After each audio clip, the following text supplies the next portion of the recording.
కీర్తనలు 147 అధ్యాయం. యెహోవాను స్తుతించుడి, మన దేవునికి స్తోత్రగానము చేయుట మంచిది, అది మనోహరము. స్తోత్రము చేయుట ఒప్పిదము. యెహోవాయే యెరూషలేమును కట్టువాడు, చెదరిన ఇశ్రాయేలీయులను పోగు చేయువాడు. గుండె చెదిరిన వారిని ఆయన బాగు చేయువాడు, వారి గాయములు కట్టువాడు. నక్షత్రముల సంఖ్యను ఆయన నియమించియున్నాడు, వాటికన్నింటికీ పేరులు పెట్టుచున్నాడు. మన ప్రభువు గొప్పవాడు, ఆయన అధిక శక్తి గలవాడు, ఆయన జ్ఞానమునకు మితిలేదు. యెహోవా దీనులను లేవనెత్తువాడు, భక్తిహీనులను ఆయన నేలను కూల్చును. కృతజ్ఞతాస్తుతులతో యెహోవాను కీర్తించుడి, సితారాతో మన దేవుని కీర్తించుడి.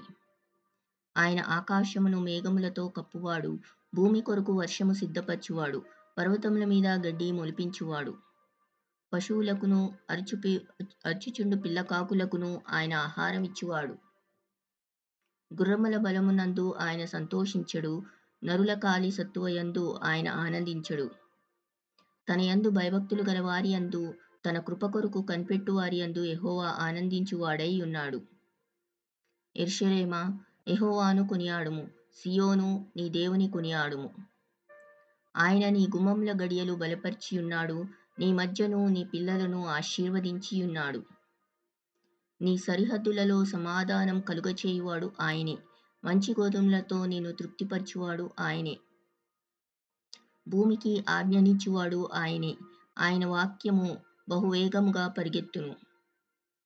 గోరెబొచ్చు వంటి హిమము కురిపించువాడు ఆయనే, బూడిద వంటి మంచు కణములు చల్లువాడు ఆయనే. ముక్క ముక్కలుగా వడగండ్లు విసురువాడు ఆయనే, ఆయన పుట్టించు చలికి ఎవరు నిలువగలరు?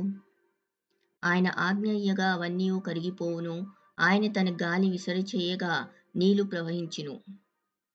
ఆయన తన వాక్యము యాకోబునకు తెలియచేసెను, తన కట్టడలను తన న్యాయవిధులను ఇశ్రాయేలునకు తెలియజేసెను. ఏ జనమునకు ఆయన ఇలాగు చేసియుండలేదు, ఆయన న్యాయవిధులు వారికి తెలియకయేయున్నవి. యెహోవాను స్తుతించుడి.